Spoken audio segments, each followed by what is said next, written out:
채권 추심에 있어가지고 많은 분들이 궁금해 하실 걸로 알고 있습니다. 제가 채권 추심 전문 로펌, 법무법인이죠. 거기도 오래 있었고요. 그 다음에 제 아내가 또 변호사다 보니까 법률사무소 아신에서도 굉장히 오래 있었어요. 채권 추심을 전문으로 등록되어 있습니다. 물론 뭐 형사도 하고 민사도 하고 다 합니다. 자, 그래서 신용정보도 여러분이 많이 이용하는데 신용정보 부장으로도 있었습니다. 그리고 제가 옆에 보시면 아시겠지만 주요 사건 저 끝에 보시면은 제가 얼마나 추심에 있어서 굉장히 했는지, 그 위에는 한주원의 종잣돈 만들기라는 경제 잡지 코너를 한 내용입니다. 여기는 이제 신문 기사난 것들 등등이고요. 주요 사건 등등 보시면 되겠습니다. 채권 추심에 있어가지고 여러분들이 굉장히 궁금해하시고 또 모르면 당하는 부분이 굉장히 많아요. 그래서 제가 이런 거를 하나 만들었어요. 이거는요, 채권 추심 전문 법무법인 로펌에서 하는 업무 프로세서인데, 제가 있으면서도 있어야 되는 부분, 여러분이 또 알아야지 당하지 않는 부분 등등 해가지고 간단히 정리를 해드리겠습니다.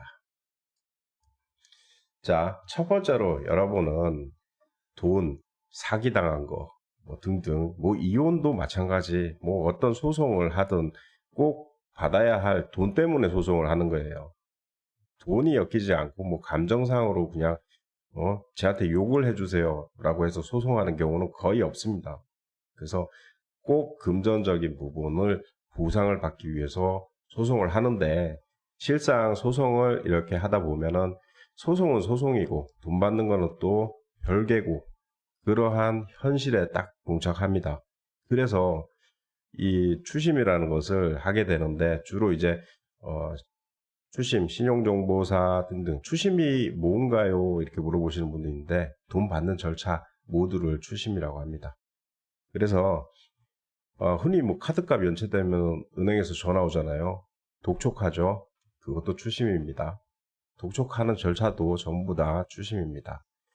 자, 소송보다 더 이제 개인의 머리를 아프게 하는 게 바로 소송 이후 돈 받아야 되는 거죠. 그것 때문에 지금 추심이 많이 성행하고 있는데, 궁극적으로 말씀드려가지고 신용정보사도 있고, 자, 변호사 사무실도 있어요. 근데 문제는 그러니까 신용정보사는 법적 절차를 못 합니다. 그러다 보니까 제가 과거에 있어봐도 다른데 외주를 주거나 합니다. 그 비용은 이제 여러분이 부담을 하셔야 되는 거죠. 돈 받으면 주는 거 아닌가요? 그런 거 간혹 가다가 보이는데요. 그거는요, 채권을 이렇게 돌아보다가 한두 번 컨택해보다 안 되면 그냥 버립니다. 그래서 짬되는 채권이 많아요. 그래서 그런 경우보다는 절차를 진행해야 돼요. 두드려 봐야지 그게 돈을 받을 수 있는지 없는지를 알 수 있는데, 거기에는 비용이 들어갑니다. 물론 전반적인 거 다 똑같아요. 그래서 찾아가서 의학을 준다, 속칭 겁을 준다, 이런 거는요, 요즘 시대에는 절대 통하지 않는 얘기예요. 요즘은요, 법적으로 할 수 있는 부분은 법적으로 괴롭힌다라는 표현이 맞는 것 같아요. 예전에는 실제로 그러지 않았어요. 욕하고 막 그렇게 하는 건데, 요즘은 그게 안 돼요. 그리고 집행 단계도 여러 가지 집행이 있기 때문에, 그런 단계, 사실 변호사들이 소송 위주로 많이 하지, 그 집행 단계에 직원을 도소하지 본인이 직접 하는 경우가 거의 없습니다. 거의 없다고 봐야 돼요. 그래서 문제가 되는 게 바로 이제 사무장하고 결탁하는 거죠. 신용정보사에서 근무하던 아이들이 신용정보 채권이 썩었다라고 표현합니다. 그냥 에이 썩었다 하면은 다른 데 이직하게 돼요. 그러면은 이직률이 굉장히 높은 데가 또 신용정보사예요. 하다가 에이 내 채권은 쓰레기다. 그러면 싹 갈아엎고 딴 데 가버립니다. 딴 데 가서 신채권 받아서 좀 해서 빨아먹고 그리고 싹 정리하고 또 딴 데 갑니다. 메뚜기들이죠. 채권계가 원래 그렇습니다. 메뚜기가 많아요. 계속 있으면 똥채권만 쌓이면은 내 실적에 별로 도움이 안 되기 때문에 옮겨갑니다. 그래서 신용정보사에 있다가 법무사 사무실도 변호사 사무실도 갔다가 또 다른 데 기업의 채권팀에 들어갔던가 또 채권 여기서 썩으면 또 딴 데 갔다가 전부 다 메뚜기 인생이 많아요.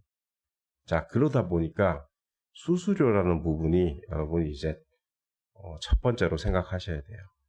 신용정보사를 가든 로펌을 가서 출심을 하든 자, 변호사 사무실 가서 출심을 하든 이 사람들의 목적은 수수료, 나한테 떨어지는 거.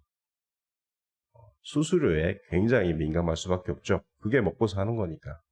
자, 그런 부분부터 이야기를 한번 해보겠습니다. 자, 첫 번째로 본다면은 법무법인을 가든 그러니까 변호사 사무실 줄여서 앞으로 변호사 사무실이 할게요. 어차피 변호사 사무실이니까 변호사 사무실을 가면은 여러분들이 맨 처음에 뭘 보고 가냐면은 돈 받아준다고 떼인 돈 요거 받아준다고 해서 갑니다. 그래서 가면은 뭘 물어보냐. 첫 번째로 소송을 했느냐 안 했느냐 물어봅니다. 소송 안 했으면은요 이게 분명히 이거 거의 변호사가 응대하는 경우가 별로 없어요. 왜냐면은 제가 아까 얘기했죠. 메뚜기들이 왔다 갔다 철되면 이쪽 갔다 저쪽 갔다. 소송을 먼저 했는지를 판단합니다. 소송을 했다라고 하면은 자 조사를 합니다. 소송을 했으면은 조사 단계 들어가야죠. 여기도 소송을 했다 그러면 조금 별로 안 좋아해요. 자, 왜 안 좋아하는지는 아시겠죠? 소송을 진행을 해가지고 하면은 자기한테 조금 더 떨어지지 않을까. 그렇게 생각을 하거든요. 이거 진짜 현실적인 얘기예요. 그래서 소송을 했다. 그 다음에 추심을 한다라고 하면은 재산 조사부터 합니다. 그 다음에 자, 재산 조사. 통상 이거에 따라서는 그 질에 따라서는 있는데 통상 15에서 33만 원 선입니다. 재산 조사를 하는 거죠. 여기서 이제 원가라는 게 있죠. 원가가 제가 볼 때는 이거 한 절반 정도가 원가라고 보시면 돼요. 각각의 절반 정도 원가. 원가는 여기는 8, 여기는 한 15 이렇게 보고요. 원가대로는 그대로 안 하죠. 왜냐하면 여기에 한 가지 더 신경을 써달라고 하는 부분이 있어요. 바로 부동산 조사. 그렇기 때문에 15에서 33만 원의 차이가 납니다. 이 부동산의 조사 같은 경우는 지금 살고 있는 데 말고도 보유하고 있는 것들 전국. 그래서 많게는 이거 받는데 보면은 55만 원까지 받습니다. 사실 여기서 나오면은요 더 이상 집행이라는 게 필요 없고요. 바로 경매 절차 들어가 버리면 회수가 됩니다. 전부 경매 유찰된다 하더라도 일부가 회수되죠. 자, 변호사 사무실이나 신용정보사나 똑같은데 신용정보사는 소송을 할 수가 없어요. 자, 신용정보는 소송을 못합니다. 왜 못할까요? 변호사법 위반에 걸립니다. 그래서 소송을 못해서요. 얘네들이 꼼수를 또 하나 쓰는 게 있어요. 아, 뭐 지급 명령 절차 들어가죠. 뭐 등등. 되게 얕아요. 그게 형사건하고 결부돼 있는 거 등등 다 판단을 해야 되는데 이 사람들의 목적은 일단 채권만 만들어 가지고 출심할 수 있는 요건만 되기 때문에 굉장히 얕아요. 그리고 본인들이 직접 못하기 때문에 외주를 줍니다. 법무사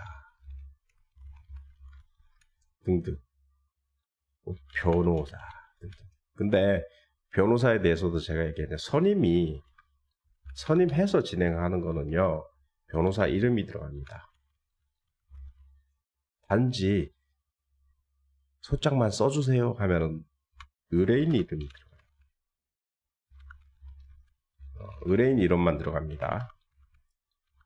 문제는요. 소송을 하게 되면은 선임료에 대해서 또 청구가 가능해요. 근데 변호사 사무실에서 써도 그냥 송무만 해주는 경우 있어요. 의뢰인 이름으로요. 그래 놓고 변호사 선임했다고 해버려요. 물론 비용을 좀 더 받겠죠. 피드백. 이게 가장 큰 문제예요. 그래서 엄연히 이것도 변호사법 위반이에요. 내가 아는데 소개시켜주고 피드백을 받는 것도 엄연히 위반. 변호사법 위반에 속합니다. 근데 워낙 암암리에 일어나다 보니까 잡기가 힘들죠. 그러려면 여러분이 잡기 위해서 뭐가 필요해요? 영수증.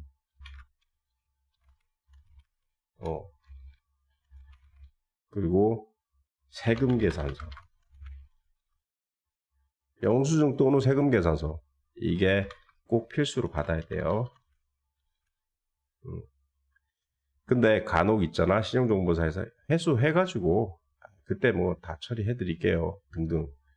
꼭 영수증 세금 계산서는 그때그때 받아야 법 조치하면 뭐 할 수 있죠. 비용까지 청구할 수 있으니까 꼭꼭 받아 놓으시는 게 좋습니다. 그것도 법무사한테 맡겼다면은 어디 법무사 이름으로 받아야 돼요. 변호사 이름으로 된 영수증. 거의 이거 안 해요. 왜? 피드백을 뭐 없기 때문에. 그래서 이걸 꼭 받아놓는 게 좋다. 자, 여차저차 뭐 소송이 끝났다 할지라도 회수되는 부분 똑같죠. 재산조사. 변호사 사무실에서 하면은 간단하게 모든 게 정리가 돼요. 여기까지도 다 돼요. 자, 그럼 신용정보사 직원은 뭘 하느냐? 이거 다 끝나서 재산조사 하고요. 그 다음에 없어. 좀 하는 애들은요. 실태조사를 합니다. 찾아가 보는 거죠. 제 영상 중에 있어요. 서울에서 저기 포항까지 잡으러 간 거 영상이 있습니다. 그게 지금 삭제가 됐나 모르겠는데 찾아가 보는 거. 저는 우리 와이프 사무실에 있으면서도 그때 당시 이 실태조사라는 부분을 꼭 했어요. 근데 신용정보사에 제 부장으로 있다 보니까 다른 아이들은 거의 안 해. 요즘 애들은 안 해. 아, 귀찮아. 신용정보 보고 괜찮은 것 같으면은 여기에다가 법조치를 이빠이해서 상대방을 포기하게 만든 다음에 돈을 받아내는 거죠. 계속 안내장, 독촉장 보내고. 저는 이 실태조사를 꼭 하는 이유가 뭐냐면은 실태조사해서 이렇게 가잖아. 하다못해서 거지 같은 차라도 발견해. 그리고 그 집에 가서 이렇게 우편물을 들춰볼 수는 없어요. 이렇게 슬쩍 이렇게 보는 거지. 뭐가 있다. 뭐가 있네. 등등. 때에 따라서는, 운 좋을 때는 근무하는 데서 뭐가 날라왔어. 등등. 그러면 급여 압류까지 들어가죠. 사실 네트워크 상으로 불법이지만 예전에는 그러한 방식으로 해서 직장에 대해서 압류 들어간 게 많이 있었다라고만 얘기를 드릴게요. 내가 그런 건 아니라고 굳이 발뺌을 합니다. 자, 그렇게 해서 사실 그렇게 해서 들어가 버리면은 거의 상대방이 압박을 느껴서 빨리 어떻게든 변제를 하려고 합니다. 근데 요즘은 거의 안 하니까. 자, 실태 조사까지 돼 있고요. 자, 전체적인 프로세스가 정리를 해주자면은 변호사 사무실 가도 어차피 여러분이 만나게 되는 거는 담당자다. 그 많은 채권을 변호사가 다 지가 컨택하고 다 할 걸로 예상을 하시면은 큰 코 다친다. 그런 거는 거의 없다. 그래서 요즘은 그 로펌에서 변호사 사무실에서 추심을 하는 목적이 소송이 누가되지 않았나라고 생각합니다. 내가 소송하고 사무원이 담당자가 추심하고 추심 집행하고 여기서 발생하는 부수적으로 근데 지가 한 거는 별로 없어요. 왜? 집행이잖아. 집행을 계속 하게 되면은 채무자가 압박을 느끼게 돼. 그러면 변제를 해. 그게 전부가 되든 절반이 되건. 그러면 여기서 우리가 수수료는 어떻게 되는가가 궁금할 거예요. 변호사 사무실 적게 받아야 10에서 20%. 아니 소송비 다 주고 다 해가지고 했는데 그렇게 회수됐다고 10% 20% 가져가는 게 말이 돼? 라고 하는 경우 있습니다. 물론 신용정보사도 소송비 다 냅니다. 그게 앞에 내든 건 뒤에 내건 다 되는데 사실 경매 같은 거 한번 소송비, 집행비, 강제 경매 신청 몇백 나옵니다. 그거를 변호사가 혹은 신용정보사가 다 부담하면서 진행한다라고 생각하시면 안 돼요. 자, 가압류 뭐 등등 하는 거예요. 공탁금도 나오고 때에 따라서는 보증보험 공탁도 나옵니다. 그거 다 얘들이 지불하면서 그 사건을 진행한다 생각하시면 안 돼요. 그렇게 진행하는 경우가 있긴 한데요. 그거는요, 약정이 다 돼 있어야 돼요. 회수를 안 해도 나중에는 줘야 돼요. 자, 그렇게 해서 채무자가 압박을 받아서 변제를 하게 되면은 10에서 20%, 많게는요, 30%까지 받습니다. 변호사 사무실에서요. 자, 신용정보사는 어떠냐? 신용정보사는 제가 잘 알죠. 금액별로 나눠진 경우가 있어요. 여러분이 근데 5억, 10억 받으려고 하면은, 뭐, 거기에서 저기 하겠습니까? 거의 그냥 5%짜리는 없다고 봐야 돼요. 이거는요, 대기업 수준 올라가고, 채권량이 많아야 5% 정도 수수료죠.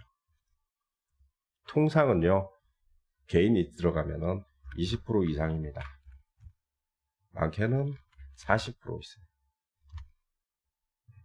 요 범위 내에서 다 끝납니다. 내가 1억 원을 받아야 되는데 20% 그러니까 법조치 비용 다 내고 다 내 돈이죠. 그리고 어떻게 되냐? 만약에 회수했어. 그럼 2천만 원 줘야 돼. 20%면. 법조치는 어차피 하는 건데 그 과정에 해소가 됐으면 2천만 원을 줘야 돼. 계약서에 그렇게 돼 있어요. 되게 불합리하죠. 자, 변호사 사무실도 마찬가지예요. 로펌이나 뭐 다 똑같아요.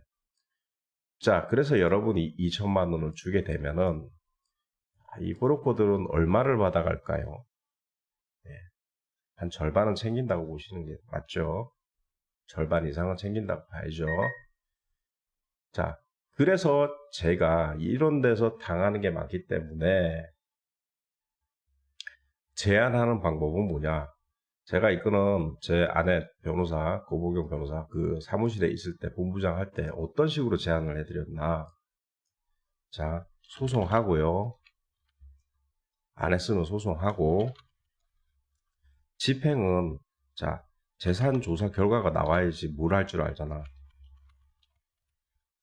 여기서 집행, 혹은 신청 사건이 또 발생. 진행하세요.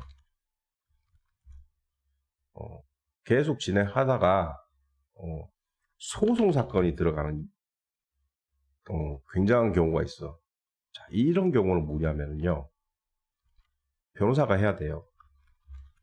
우리 와이프가 다 해.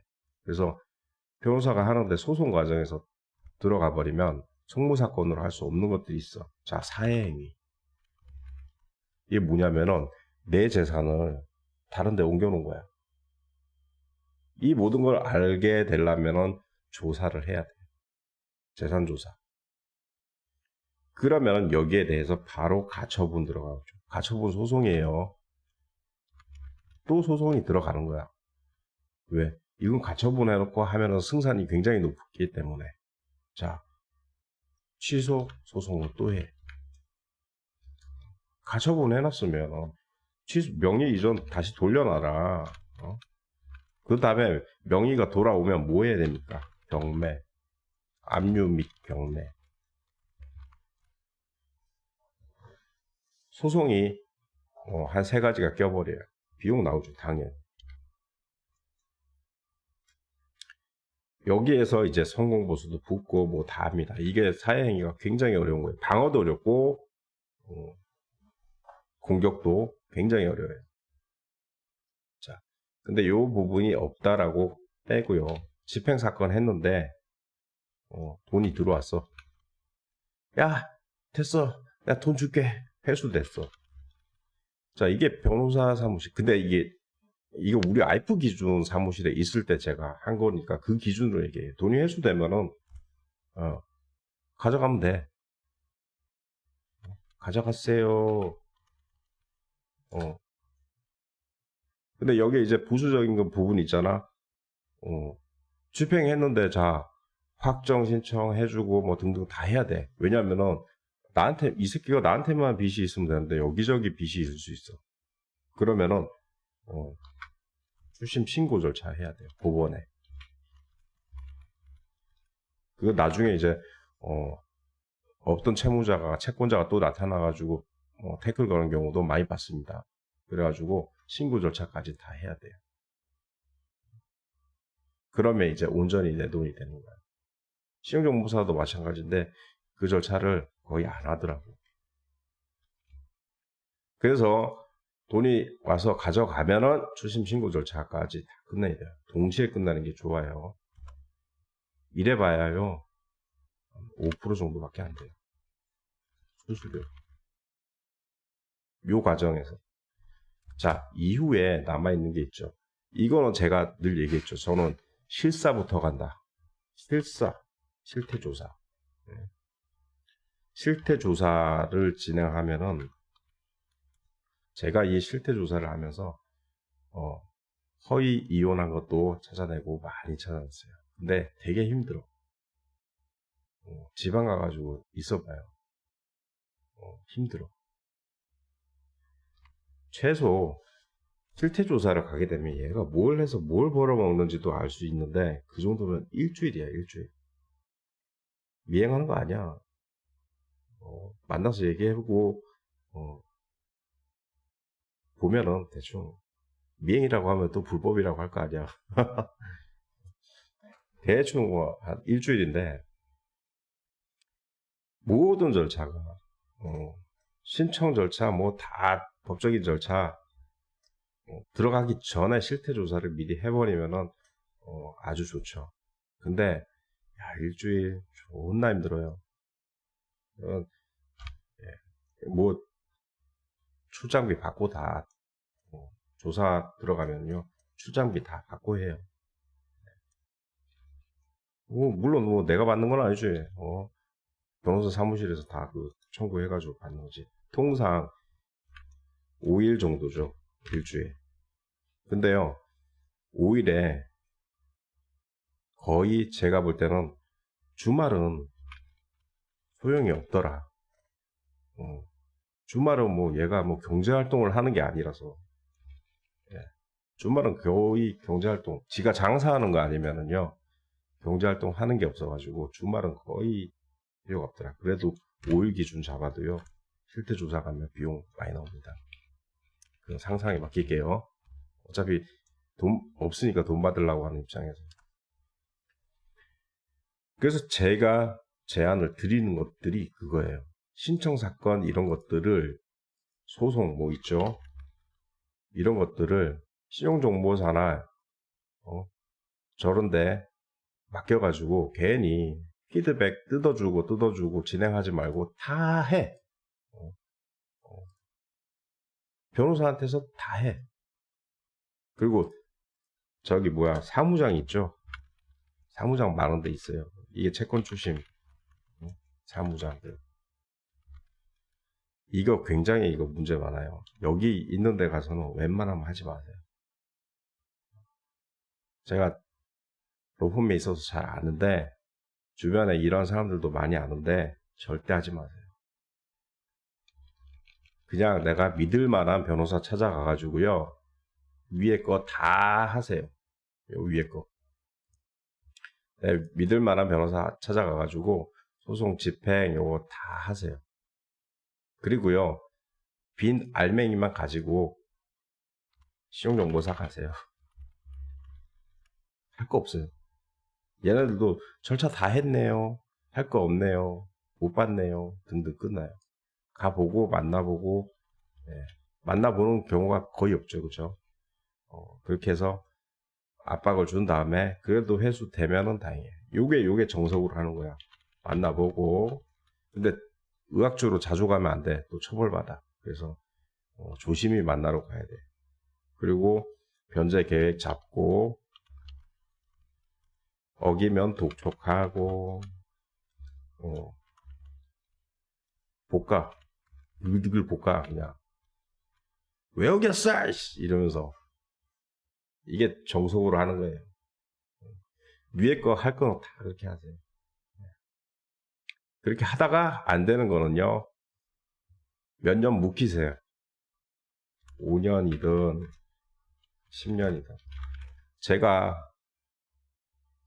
우리 와이프 사무실에서, 와이프가 저기 하다가 채권 출신 저기 전문 변호사로 돼 있으니까, 그때 제가 본부장 있으면서 일부러 묵혀놓은 거 있어요. 5년 해보고 다 해보고 안 되니까 5년 10년 묵혀놓은 거 있어요. 몇 개.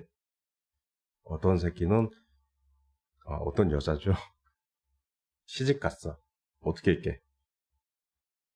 집 압류, 유체동산 압류. 전 남자친구한테 빌려가지고 동산 압류하러 가면서 압류하면 집행이죠. 집행비 별도로 나옵니다만은 그때 의뢰인이 굉장히 즐거워했어. 그 묘한 즐거움. 압류하러 가면서 자기도 같이 가겠대. 같이 가서 압류 다 했어. 잘 지내냐? 남편이 있는데 잘 지내냐? 무슨 사이시냐? 전 남친입니다. 남자 얼굴 일그러지더라고. 반대로 여자 입장에서 보면 또 어떻게? 전 여친이에요. 일그러집니다. 박살납니다. 쓰레기 되는 거야. 그렇게 해서 진행을 합니다. 이게 유체동산 압류하는데 집행관도 들어와 있고 다 합니다. 사실 금전적으로는 뭐 가전제품이 뭐 실익이 얼마나 있겠어요. 근데 그것 때문에 하는 게 아니고 압박을 위해서 하는 겁니다. 그리고 할 것들이 많아요. 이거 전부 다 변호사 사무실에서 다 할 수 있어요. 괜히 신용정보사나 이런 데 맡겨가지고 하지 마시고, 이거 다 할 수 있어. 뭐 안 하는 변호사도 있지만 이걸 가지고 그냥 채권 출신 전문 노포입니다. 뭐 펌 가가지고 전부 다 할 생각 말고 내가 진행한데 믿을 만한데 가가지고 소송하면서요. 이거 다 할 수 있어. 그래야지 거기 가서 눈탱이를 덜 맞아.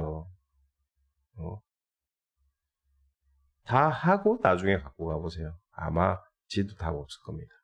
자, 제가 뭐 그런 거는 빠삭하게 하니까 5년 10년 지났어요. 이렇게 해서 유채동산에서 받아낸 적이 있고요. 상속을 받았어요. 또 어떤 놈은 어떻게 했게? 경매했지. 상속 받았는데 경매했어요. 그리고 또 어떤 경우 있었냐면은 다른 데 가서 이제 새 삶을 살고 있어. 배도 압류했어. 이 배 압류하는 거 쉽지 않아요. 그리고 제가 그 개도 압류했다고 했죠. 강아지. 이건 제 블로그 가면 있어요. 어떤 채권 출신의 전문가라는 사람이 야 그거 전두환이나 가능했던 거지 일반 사람 개를 누가 압류해 주냐? 제가 압류증 보여줬어요. 그랬더니 댓글을 싹 지우고 도망갔어. 자식 같은 개를 그냥 압류해버리지. 개 끌고 왔어 그냥 내가 집행관한테 얘기해가지고 그랬더니 돈 갚았어요. 그리고 이 외에 또 뭐가 있을까? 양어장. 너 그거 여러분 그 양어장 압류해버리면 그거 가져가야 되잖아. 안 그러면 죽일 거 아니에요. 그래서 보존해놔 현상유지. 해놓고 그거에 저기 떠리로 저 차가지고 와가지고 경매까지. 이게 가장 어려운 것들이죠. 다 할 줄 알아. 다 할 줄 알아. 네. 그렇게 해서 시간이 지나면은 이게 또 채권이 살아납니다. 그 위에도 안 살아나면요. 안 살아나는 경우도 있습니다. 그래서 10년 되기 전에 10년이 채권 만기입니다. 소멸시효예요. 10년 전에 또 한번 조사를 하고요. 또 같은 과정 신청사건 집행 또 합니다. 너 내 돈은 절대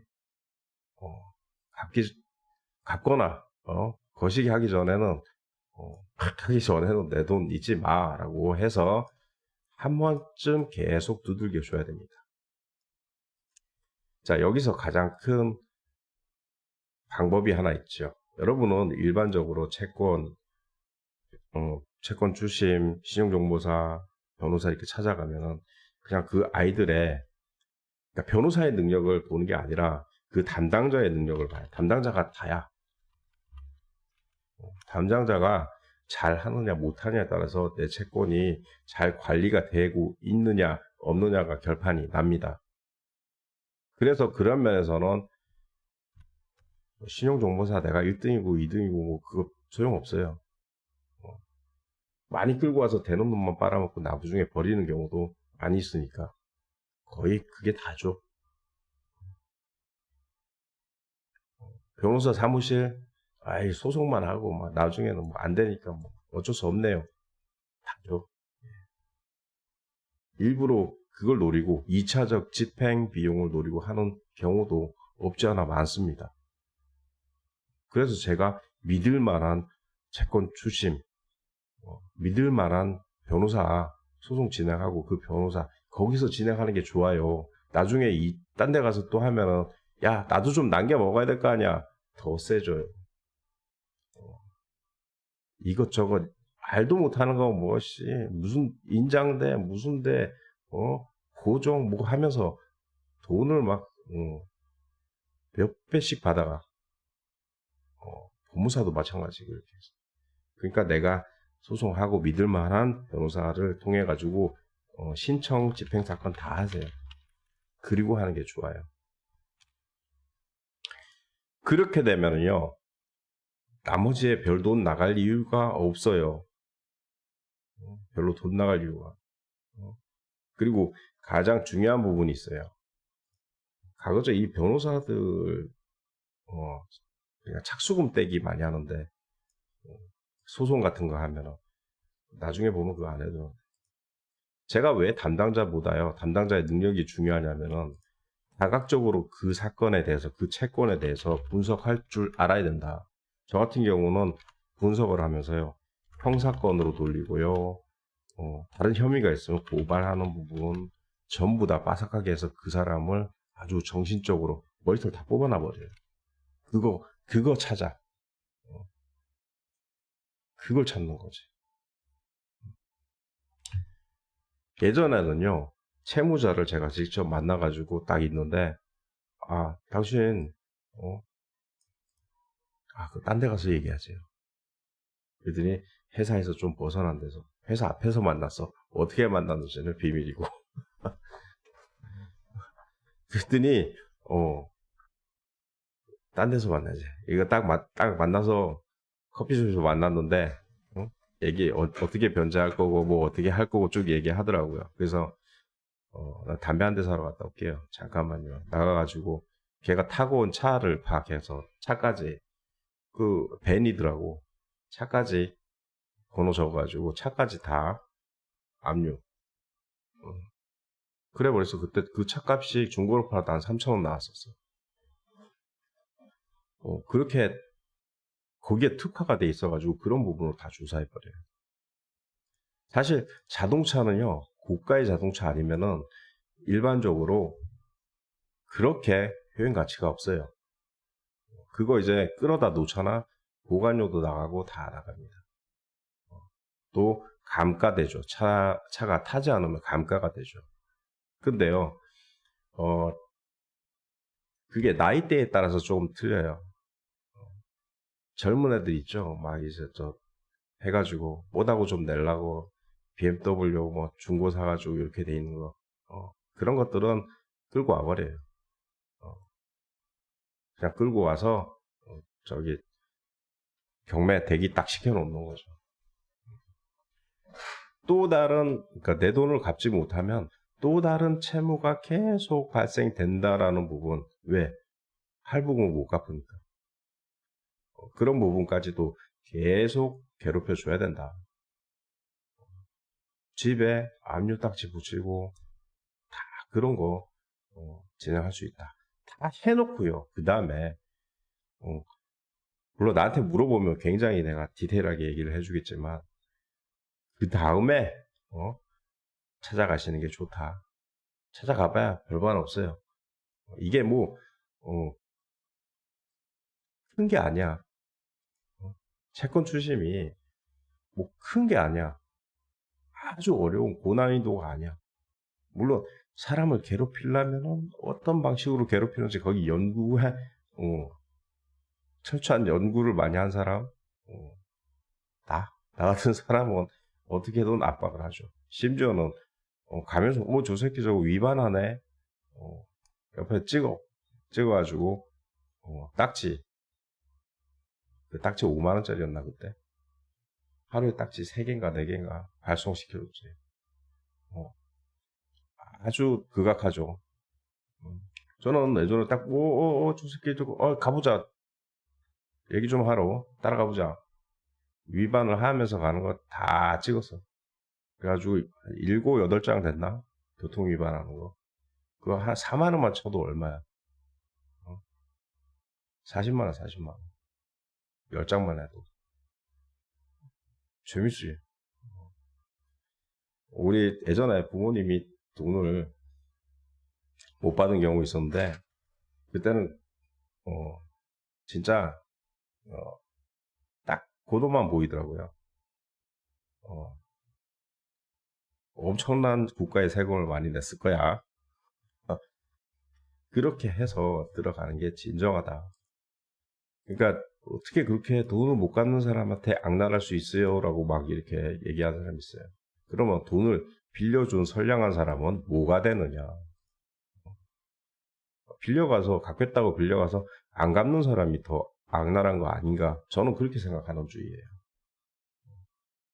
금융채무는 모르겠어. 개인 채무는요, 적어도 그 사람의, 그 사람을 절반쯤 속였다고 생각해요. 그래서 저도 형사건 딱 보면 형사건부터 검토해버려요.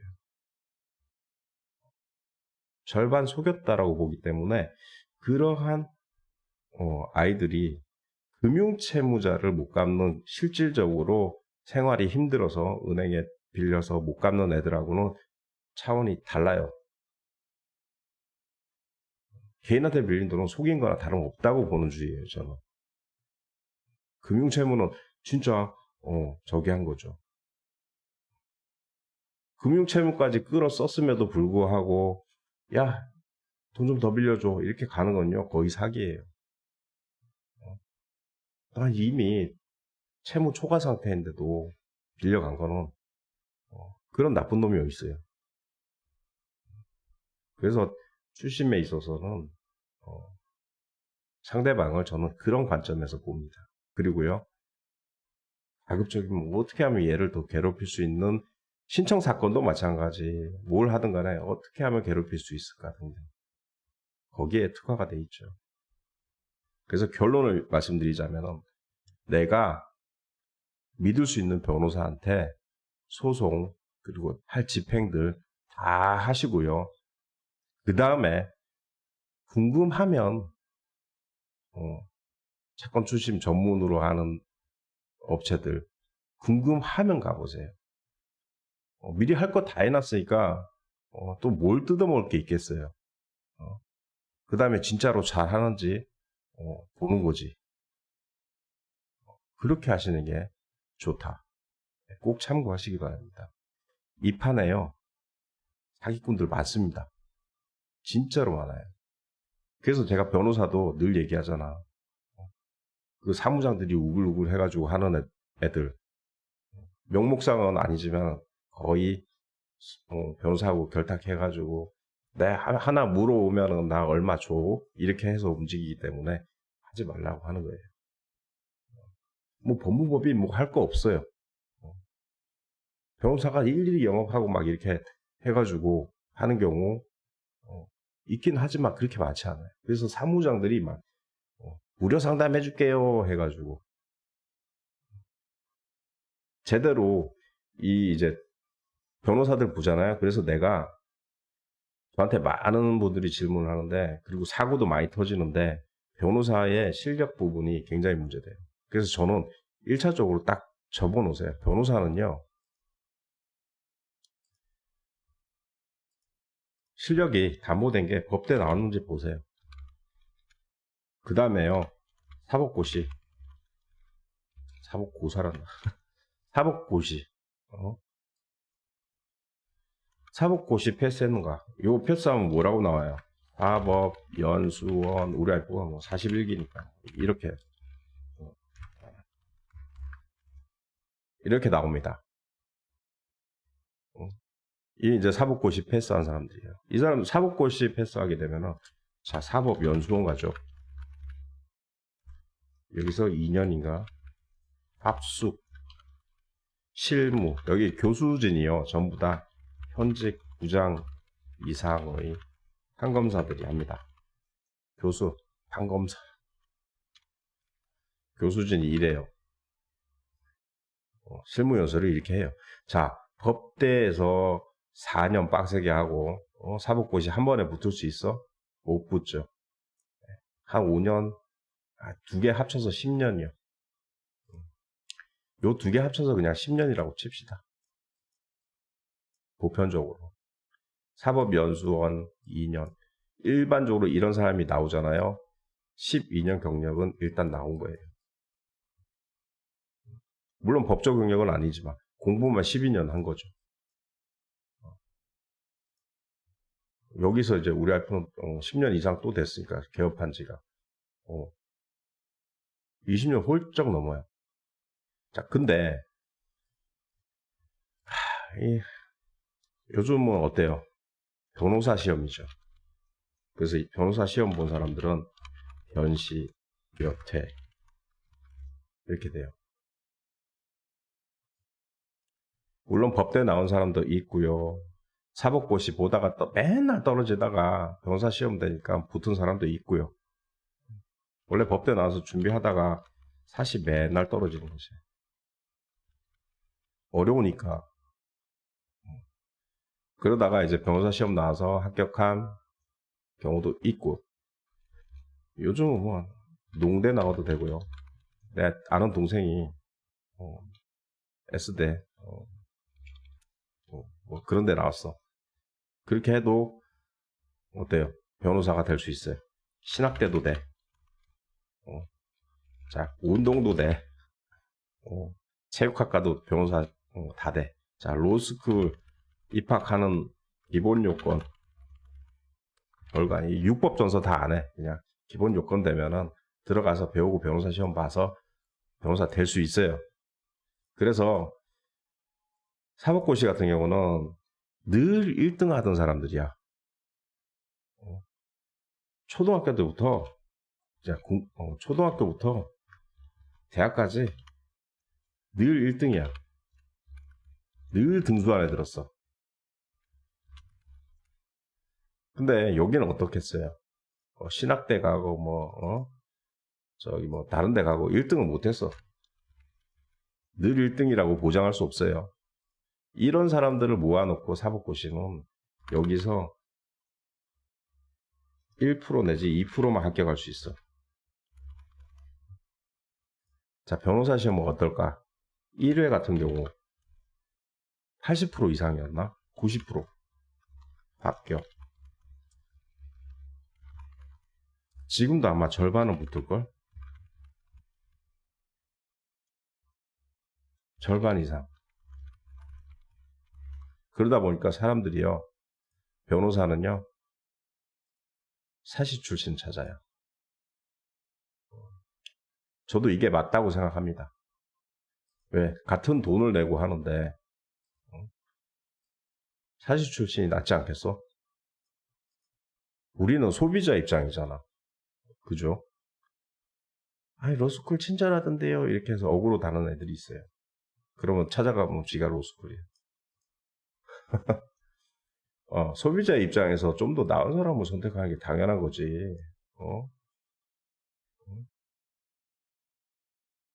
그거랑 똑같아. 홍삼을 먹는데 홍삼 뭐 30% 함유된 거하고 홍삼 70% 함유된 거하고 어떤 게 더 좋겠어요? 같은 가격이면. 그런 차이가 있다. 그래서 그런 부분을 가지고 심도 있게 하시는 게 좋습니다. 그리고 자, 제 연락처 쪽 밑에 있죠. 8806-3802 이렇게 돼 있죠. 궁금하신 점은 언제든지 제가 자는 시간, 바쁜 시간 빼놓고는 모아놨다가 답변을 드리고 있습니다. 자, 그렇게 참고하시면 되겠습니다. 자, 이상입니다.